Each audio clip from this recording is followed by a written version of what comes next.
By and large, when we tell people about this project in sort of like a high concept 1 or 2 sentences, their reaction is, what? You made a game about writing? What does that mean? But, when we show it to them, then those who get it really get it.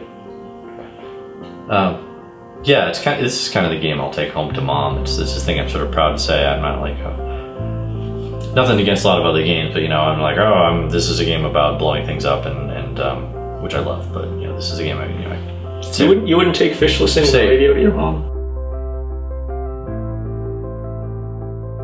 Yeah, that one too. That's a weird game, but all right. Disclosure is my mom is a retired teaching professor. Or writing professor. Wait, really? Yes. Okay, there's our educational angle. Yeah, she taught a lot of college freshman English for a long time, and so when I actually told her we finally in the game we found this new mechanism to really help people get into it. It's using these prompts, these partial sentences. She's like, yeah, that is a exercise that I use on my classes, my students. This is a known thing that. Zyba, where was your mom when we needed that? That's my question. Because it sounds like your mother's like, yeah, I use that all the time. Yeah. And then my question is like, look, I can't go run into my mom every time I'm having a game design problem.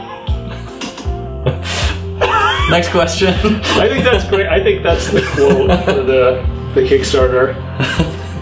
Any particular feedback from writers at PAX East or anything that's your favorite piece of feedback? Oh, we showed the game at IndieCade, PAX East, some other places, and there's been a lot of good critical feedback about do this or that, or I love this part, I love that part. But my favorite part is when someone plays the game and they're too excited about their own story to tell me about the game. I'll come up and after the game I'll say, all right, so what did you think about the game? And I'm sort of fishing for I had trouble with this menu, or I didn't understand this. But all they want to say to me is so in this world I created, there were these things and these lizard men, and they did this, and I had trouble figuring out exactly why, but then I realized it's because they're all diabetic or something like that. And that's the only feedback they give, because that's what mattered to them. And I'm really happy when people get lost in that. Yeah, I mean, I think that's a success right there.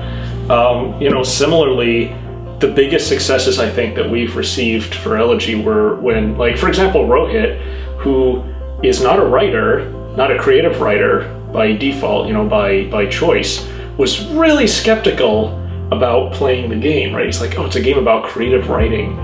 And half an hour later, he was talking about all these things he put into the world and this civilization fell because of this, and look at the sun over here. I think that's a success, and that's what we want. Yeah.